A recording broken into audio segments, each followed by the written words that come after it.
Welcome to the New World Order Showcase Podcast. Your host, Jill Hart, the Coach's Alchemist. Couldn't be more excited to have you join us today. On this podcast, we celebrate the champions of change, the up-and-coming life, health and transformational coaches who are fearlessly stepping forward to make a difference in the world. Get ready for inspiring stories, practical tips, and powerful moments that will motivate you to make a positive change in your life and those around you. We're happy to have you join us on this incredible journey as we dive into the world of life, health, and transformational coaches who are lighting up the path towards a better tomorrow.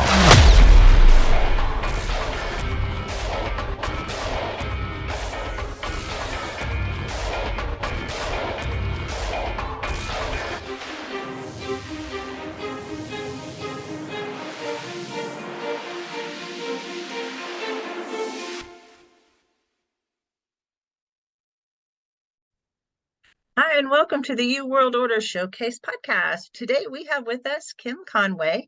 Kim has a threefold practice, but mainly she helps women entrepreneurs understand and use their souls to unchain the parts holding them back, and so that you can live with joy, gratitude, and aligned with your purpose.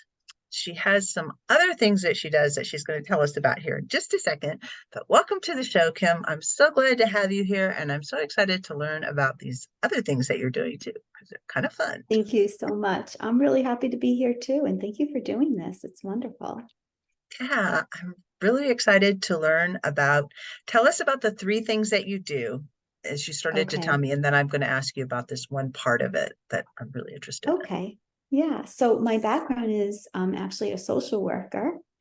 And as I kept continuing in life, other things started developing for me, and I became an evidential medium. And from those two things, I kind of birthed my coaching practice, which you just were talking about, which is my Discover Your Soul coaching program, which is really about helping people learn how to blend with their souls and how to use their souls to help you just with everything in life. So I've worked a lot with people who have experienced trauma or traumatic grief, anxiety, panic. But the main thing that people seem to be reaching out to me for these days is really lack of confidence or limiting self-beliefs, which often come from those other things. So that's a big aspect of my work, where I use all of my different trainings combined together in that program. And then I'm also an evidential medium.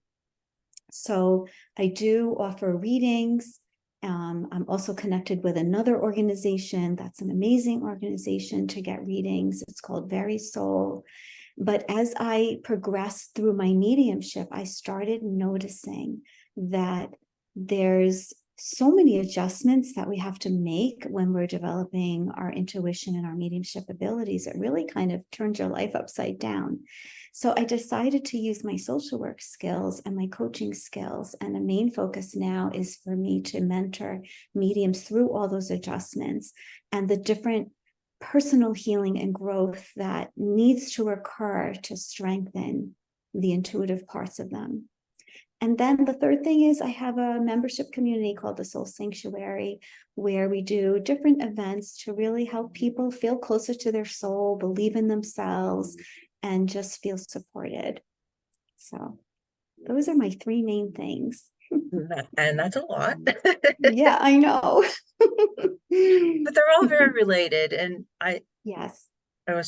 I was mentioning before, we'll talk about the Soul Sanctuary kind of a little more towards the end, but I love that you use angel numbers with that. So I really want to know about what an evidential medium is and how that works. Thank you so much for asking that. So an evidential medium, it's a type of mediumship.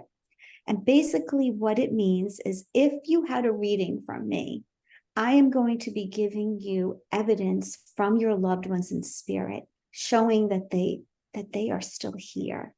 So what can evidence be? It can be personality. It can be their maybe their cause of death, or maybe any physical things that they had, different memories, different items, things. What I really aim to do as a medium is tell you a story, so that I'm not just giving you little snippets, but really giving you an experience where you feel like you just spent time with your loved ones. So an evidential medium is focused on evidence. And in those readings, an evidential medium doesn't ask questions of the sitter, like the person who's receiving the reading. I'm really giving that information to you. And when I do a reading, I'm instructing people to just say yes, no, or I don't know, so that they're not feeding the medium with information. It's really important in evidential mediumship that the person receiving the reading really trusts that it was coming from their loved one. So that's why we don't ask questions and don't really allow the person receiving the reading to do a whole lot of talking until the reading is over, and then we might have a conversation. And as an evidential medium, I'm in training and have been in training for many years. So we enter something called mediumship development. And there's this whole world of development out there, classes, workshops, teachers mentoring, that I never really knew about until this just naturally started occurring within myself. So for most evidential mediums, we kind of enter a lifetime worth of development. You might take some time off here and there, but it's a continued learning process of strengthening that mediumship. So strengthening that evidence, going deeper and deeper and deeper into it, so that you're giving more and really serving the world of spirit. So another aspect of evidential mediumship is that we're really here for the world of spirit, to give a voice to your loved ones who are literally every day trying to communicate with you. But of course, we don't hear them. You know, they could be standing in front of you and we don't see them, or giving you a little hug and you don't feel them. So it's their moment to be heard and have that time with you as well. It's a beautiful reunion of the two of you together. So most evidential mediums are like myself, where we're feeling like we are serving the world of spirit. And of course, the person receiving the reading is also benefiting. They may change their opinions about death, it might open them up a little bit, or they might feel that they just received a little healing or had a little closure. Different things can happen. So you're really serving everyone, but it's focused on, what does that spirit person want to say? They've got 30 minutes really to say everything they want to say. If you think of like the course of a lifetime, most people will never have a reading, or maybe someone will have one reading in their whole lifetime, and that spirit person knows it. So they know, I've got 30 minutes, that's it. So it's really important for an evidential medium to stay focused on what that spirit person wants to say. It's their moment. So I hope that answers it. It's kind of a long-winded answer to your question. But it leads me into two other questions. One of them is, okay. How did you get started? How did you know that this was your calling? Mm-hmm. We'll start there. Okay. I'll try to keep that answer brief. It wasn't something that I asked for. I wasn't looking for it. My feeling about mediumship before this occurred to me was I didn't want anything to do with it. I never wanted to go to a medium. I thought a medium's just going to tell you about all the bad things that are going to happen to you. Like, I wasn't interested. And what happened to me was I had a loss of my grandmother. And this is kind of a common story for a lot of mediums, is after a loss or a traumatic loss, the mediumship basically ignites. And in my grief with her, I started experiencing her. And that experience grew from just kind of having a sense that she was there, which most people at one point in their life have that kind of a sense, right? A feeling or a knowing, to starting to have conversations with her. And I didn't really think of that as mediumship, because to me, mediumship was something way far away from me that I wanted nothing to do with. I just thought, when you love someone and they pass, why can't you still be close to them? I just believed that that was still possible. And over time, that kept growing more and more. Now I wasn't just talking to one loved one, but quite a few. At the same time, I was working as a social worker in a private practice doing psychotherapy, and my clients' loved ones were showing up in the session, giving me information about the client that was very helpful. Now, I had the common sense not to say that in the session. I just received the information and was just using it. Sometimes they would directly tell me, ask them this, or they're not telling you this, ask them about this. And those were often the most powerful psychotherapy sessions. So as that started happening, then I was like, well, they're not my loved ones. Like, what's happening to me? And about divine timing, right? Because you were talking about angel numbers and all of that. Yeah. Well, the universe sent me what I needed. They sent me a new friend who is a powerful evidential medium and teacher. And we became close friends. And I told her what was happening to me. And I said to her, I think I have really good intuition. And she laughed and she said, you're having more than just intuition, you're having mediumship experiences. So long story short of it, she eventually convinced me to start taking a class. And that's what I did. And that's when it really ignited. And I've basically been in development ever since she told me to do that. But I wasn't looking for it. I was 40 when my grandmother died. So I was well into my adult life. I would say once I started understanding that I'm a medium, when I looked back on my life, I always had good intuition. And intuition is like, if you think of things as a spectrum, it's like the lower end of the spectrum of mediumship. I kind of always knew things. And I come from a family who's very much like that. We're very intuitive, psychic kind of people. And I had a couple experiences as a child that made me wonder, was that like a mediumship experience, or was it just my imagination? I can't really say for sure. I don't know. But it just kind of made me look back on my life and know, oh, you always were very intuitive. And that's kind of like one of the stepping stones into mediumship. So intuition is just really when you have a sense about something, either a gut feeling, it could even be a feeling in your body, or a knowing. We all have that all the time, right?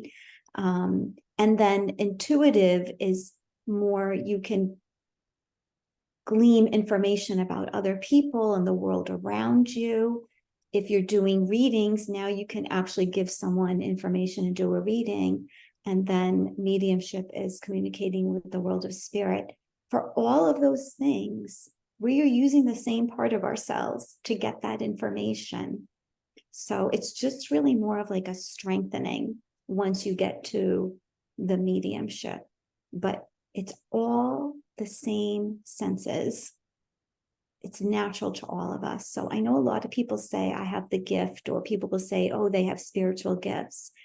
I don't like that word at all, because to me, it's quite a natural part of every single one of us. It's really just our soul senses and us connecting to them, just like we have physical senses in our body, we have our soul senses. And that's really all it is. It's quite simple, really. So that's kind of a long answer.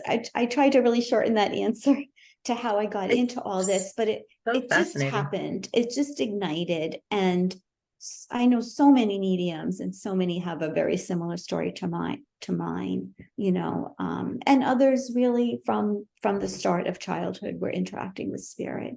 So it can really happen at any time in your life. Doesn't matter what your age is. Doesn't matter what your beliefs are. It doesn't matter what your religious beliefs are. I believed mediums were, stay away from them. But, the joke was on me. Yeah, isn't it interesting how that happens? Yeah, absolutely. Go along and you think you got everything figured out, and then suddenly the rug is ripped out from under you, and you're like, I know. maybe it wasn't And all that sturdy after all. that's right. And those are just our opportunities to really grow and Yeah. learn. And Yeah, it just opens the world up it in ways does. that living with those blinders on doesn't give you the opportunity to see. So, Absolutely. why would people come to you? And yeah, let's For just leave it with that. Why would people come to you? What would they be experiencing? What would they want to know? Why would they okay. look you up? Okay. For all aspects of my work, or are we still just talking about the mediumship? Or do you mean more in a Uh, general way? oh, well, let's just talk about the mediumship here for a second, Okay. if that's what you're doing. Okay. Or is the mediumship part of the the coaching that you It do? is Okay, actually, so it why don't is. you The explain coaching it kind of that way? encompasses everything. So, if a lot of my coaching clients come to me for the same reason someone would go for psychotherapy, right? Okay. So maybe you're having a lack of confidence. Maybe you're having a lot of anxiety or panic. Maybe you keep ending up in unhealthy relationships, or you're feeling disvalued, or you're not using your voice. You're not believing in yourself. And something's shifting inside of you where you're recognizing, I have to kind of work on these parts of myself so I can live a happier life or a more fulfilled life. Um, so those are all the reasons someone would go to therapy. Or maybe you've survived a traumatic experience and you're ready to start working on the healing of that. Those would all be reasons to contact me for my Discover Your Soul coaching program.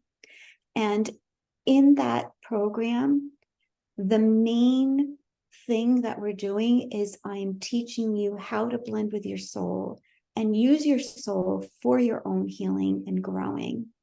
But of course, we're looking at the specifics of what's going on with that individual. And every session we work a little bit differently. So it starts out with me giving the person an intuitive reading, which means, like, if you go to a doctor or a therapist, usually in the beginning, they're taking your history and you're giving them your history so they can kind of make sense of what's going on with you. Mhm. But I start out differently, where I'm basically giving you your history and making all those connections, like connecting the dots of all the things that are going on with your life.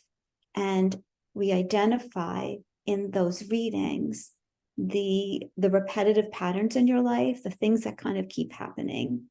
Like maybe you keep Do, getting in unhealthy relationships, do you incorporate past lives into this too? Is it just this life, So or is it all the yeah, whole I spectrum? don't do past life readings because to me they're not evidential. Okay. So I I don't want to confuse people too much, but I have done past life regressions where you're putting someone in hypnosis and Mhm. they're kind of giving their past life.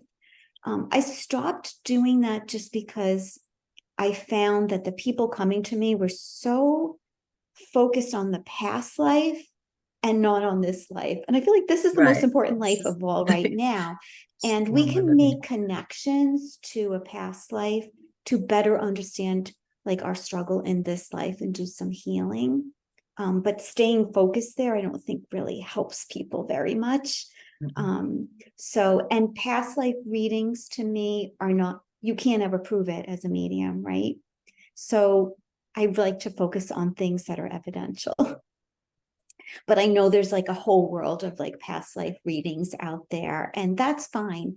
It's just not like, it doesn't really resonate for me.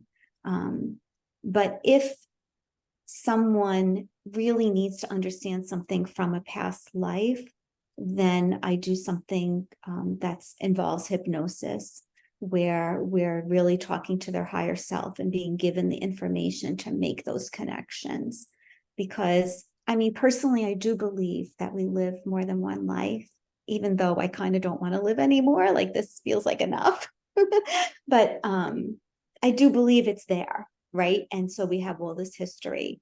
And also, I believe that maybe on a soul level, we're living many lives simultaneously. I don't know how it's all really done. None of us really knows. But in my coaching program, we're really focusing on the present life. And a lot happens in our present lives that we have to understand and that we can grow from, and that we need some healing for too. So we will identify those repetitive patterns. We'll identify where we need to focus on the healing, because we do some healing sessions too. And we create, like, what are their goals for themselves? What are they wanting to get out of the program? What do they want the results to be? And then I also identify the things that they're already really doing well at. Because I think we forget about those parts of ourselves. And it's really important to know that about yourself, because everyone has things that they do really well. So we start out with that. And then as the sessions go on, we have a Reiki healing session. So that's healing energy, where we're focused on those healing needs that we identified. I do some education and exploration about the soul, because I really believe that spiritually, in our beliefs, we're all where we need to be. So it's not really about me changing someone's beliefs, but helping them deepening an understanding of their own. And then just giving them some aspects of what I've learned about the soul for them to either use or not use. And talking about the soul is really important, because the goal is for them to learn how to blend with their soul. So then I teach them how to do that. And for a lot of people, it can feel like a meditation. And I record that so that they can use that to be practicing blending with their soul. And that is a practice that they begin to do on their own, and that they can do when we're done working together anytime that they want. Is this like a difference between your soul and your personality? Do you look at your soul as your So your personality? personality is one aspect of your soul.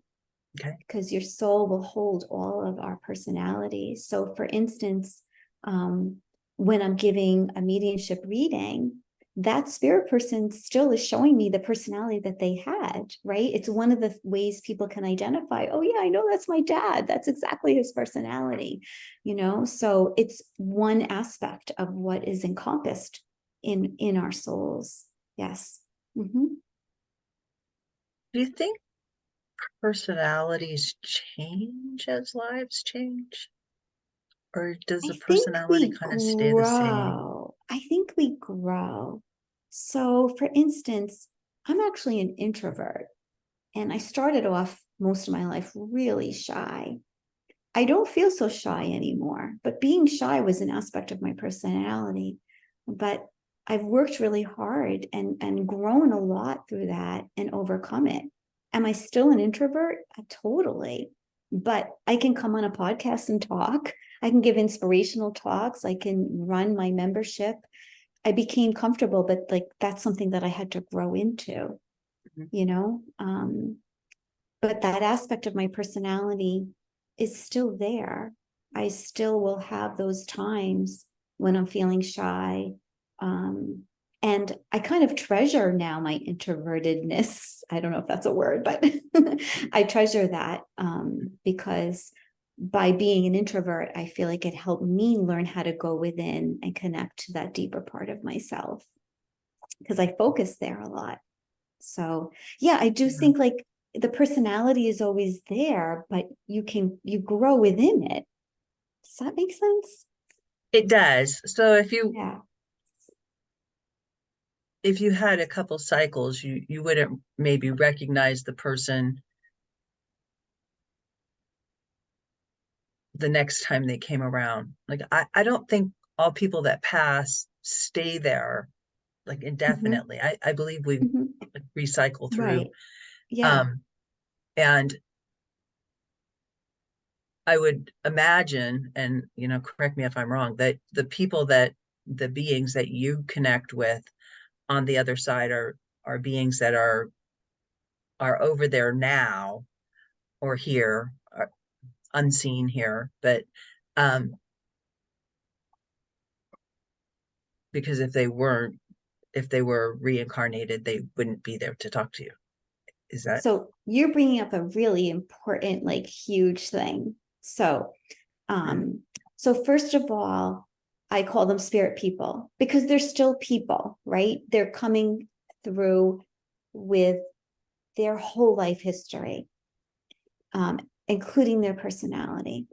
And if I'm connecting to someone who's still alive, not in the world of spirit, then that's a psychic reading or intuitive reading. So the difference between that is mediumship is connecting to someone who's in the world of spirit, who's not in the physical body. The physical body and the ego mind are the only two different things, right? So right now we both have a physical body and our ego mind, but in the world of spirit, we don't have those things. So if a medium is connecting to someone who's here, they're doing an intuitive reading, a psychic reading. Mediumship is always communicating with the world of spirit. And what's interesting is all mediums are also psychics or intuitives. They're both. But not all intuitives or psychics are mediums. Okay. Yep. So you can go to someone who can give you a great psychic reading, but they don't communicate with the world of spirit. But if you go to a medium, they can do both for you. So if you just kind of think of that spectrum of growth, everyone has intuition. Everyone has the soul senses to experience spirit, but not everyone can like give a reading. It takes a lot of practice, honestly, and flexing of that muscle.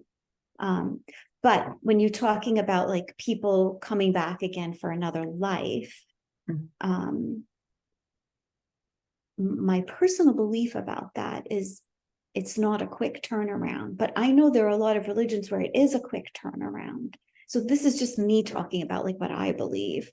I believe that there's so much planning involved for what our life is going to be, like creating that blueprint, so to speak, figuring out who do you want your parents to be? What kind of body do you need? So what are the genetics that you need? What is it that you want to learn? How is that going to happen? Who are the people that you're going to interact with? I feel like there's like this huge plan that occurs, and that takes a long time. But also, you're also doing work on healing and growing from the life that you've just lived, right? So there's a lot of time spent doing that. And I do believe that it's up to us. Like we have the choice. Do we want to keep spending time in the world of spirit and learn and grow that way? Or do we want to come back as a human being and learn and grow that way? I don't really believe that we're forced to come back. I believe we make that choice. And I keep saying I believe because I want people to just understand, like, this is just my personal belief. I can't prove any of this to you. It's just what I've come to believe through my experiences as a medium and my teachings from my teachers too. Mm-hmm. It makes perfect sense to me. For the point that I've reached in my understanding of how things operate, what you're talking about does make a lot of sense. And it's interesting to me. I've never actually talked to a medium before, but I've had medium experiences. Like I know my mom came to me after she passed, and it smoothed everything over. Yeah. All the rough edges that and just learning about soul contracts, that was a huge healing piece for me. It's like, the things that happened, I asked for them. And the things that are happening to those around me, they asked for those things. So I don't have to fix them. They're not broken. They're on a journey. Yeah. And it's hard to wrap your head around that. Like as a trauma practitioner, that's a piece that's tricky because trauma is never okay. Like it's never okay to hurt another human being. It's never okay that a person is so deeply hurt. And we see trauma all around us in our world. It's horrific. But once we've survived the trauma, we can't undo what has occurred. But what we can do is use it for personal growth. And I do feel like we tend to grow more from our difficult experiences than our easy experiences. because they make us look at ourselves, and they make us look at others.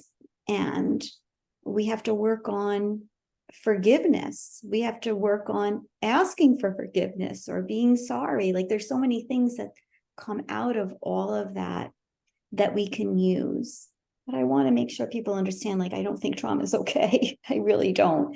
It's not okay, but it I changes do over think that, like, time. certain things, right? Like, there's just different ways to learn, and maybe we chose it all. Absolutely, maybe we chose it all, and that's a hard thing.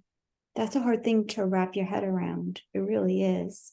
And what helps me wrap my head around it is, from my mediumship, the experiences that I've had with the world of spirit. It's such a place of profound, deep, abundant, unconditional love, that when I think about that and when I feel that, it reminds me that on some level, like on the soul level, all is always well. So when I'm going through my own really difficult experiences or scary experiences, I now use that to kind of settle myself down. And that has been very helpful for me. And I do believe that ethical mediumship could really help people in that way, of showing people really the power of the love that's really around us and also a part of us. Like, we have it too. We have it too. And it gets lost in the shuffle. It gets buried by the ego mind and our life experiences and our beliefs and everything else. But it is there. So that is something that gives me a lot of peace. They're all really connected. It's like we are all parts of the energy that is the universe, that is God. Yeah.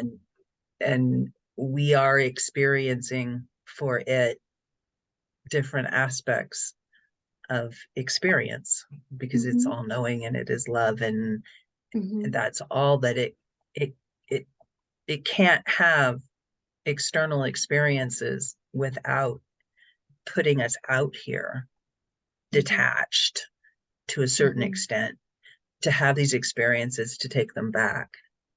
Yeah. And it's so complicated, isn't it? Like, we, on the one sense, we're all one, yet we're having a very individual experience, which makes us feel like we're separated. But we know that a compassionate person knows that we're not, right? Because you feel for other people when they're hurt. You feel for strangers. You feel for the world and things that are going on.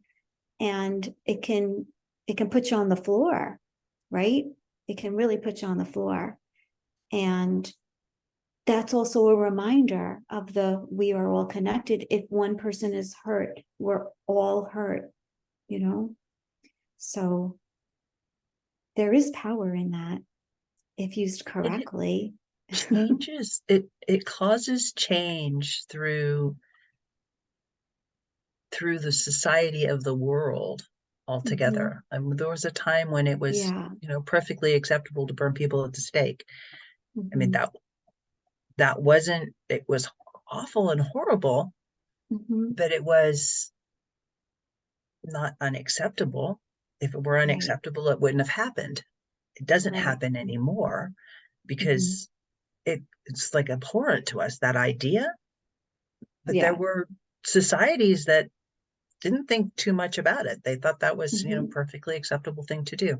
So it does change society in terms of what at any given time is acceptable. Like, I could imagine in, another 100 or 200 years, that things that we do now that we think is, that's totally fine to do, that would be like, oh, I can't believe we did that. It's just like, that's so cruel, or that's so right.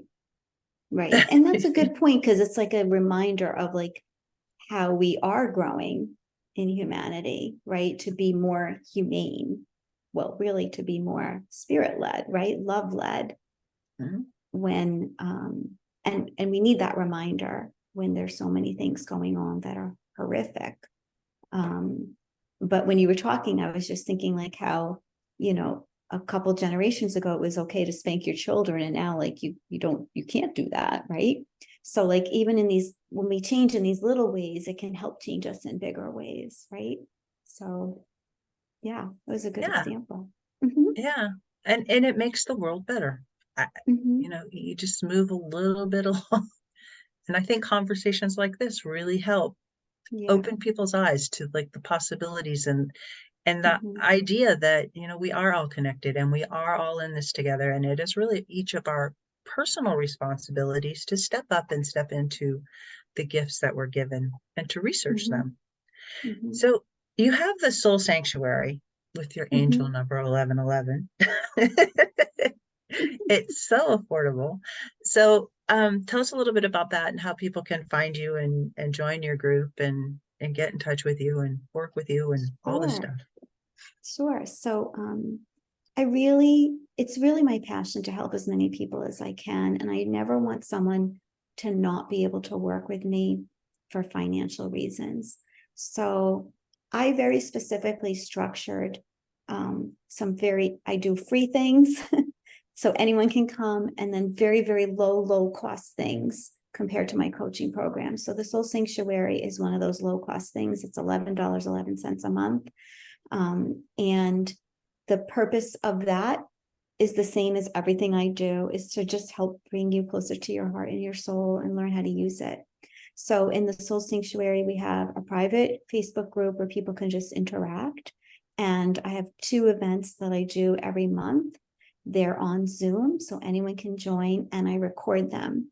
So I have people that come to the live events, and then I have people who just watch the recording. So whatever works for you is perfect.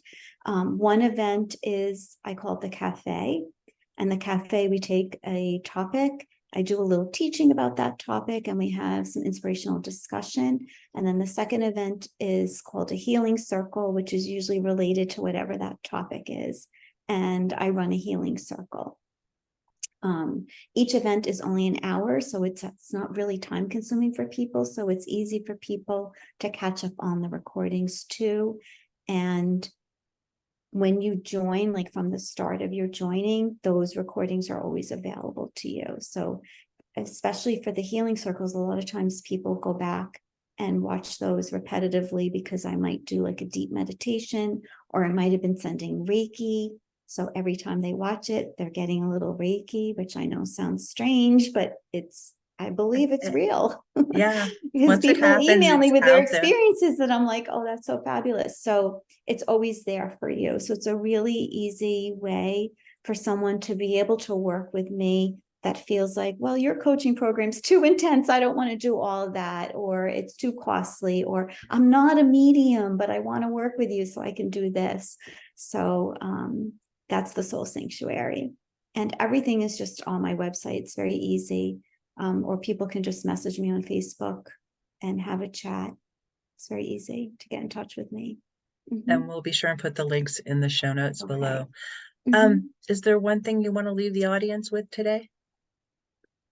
Just that, I guess, my personal passion and mission is for people to really understand that no matter what your life experiences teach you, no matter what people have told you about yourself, no matter what is said to you over and over by that critical ego mind, the truth of you is so much more. That within you lies this beautiful soul that is all unconditional love, and it's a power, it's a creator, and it's abundant. It's patiently waiting for you to become who it knows you already are. And I believe it's the truth of who we are. And that's what I just hope people start understanding about themselves. And it doesn't mean every second of the day you live in that space. I don't, right? I get caught up in my mind. We're supposed to have this human experience, but that there's a place you can return to and recharge and remember really who you are. And as you do, you just become more loving to everyone and everything around you and create a better space. I love that. Thank you so much, Kim, for joining me today. This has been Oh, thank you. It was lovely to spend time with you. yeah, so great. Thanks. Thank you so much for tuning in to another empowering episode of the You World Order Showcase podcast. We hope you've enjoyed hearing from our incredible life, health, and transformational coaches who are making a profound impact on the world. Remember, change begins with you, and you have the power to transform your life and the lives of others. If you want to take that next step and unlock your true potential, visit thecoachesalchemist.com, where you can find the 3 ways we can help you for free to spin your talent into gold with clarity, a system, and a plan. Don't forget to hit the subscribe button so you never miss an inspiring episode. And if you enjoyed today's show, we'd greatly appreciate it if you could leave us a review on your favorite podcast platform. Your feedback means the world to us and helps us reach more people with our positive message. Stay connected with us on social media for updates, behind-the-scenes content, and upcoming guest announcements. You can find us on Facebook at the You World Order or simply visit thecoachesalchemist.com.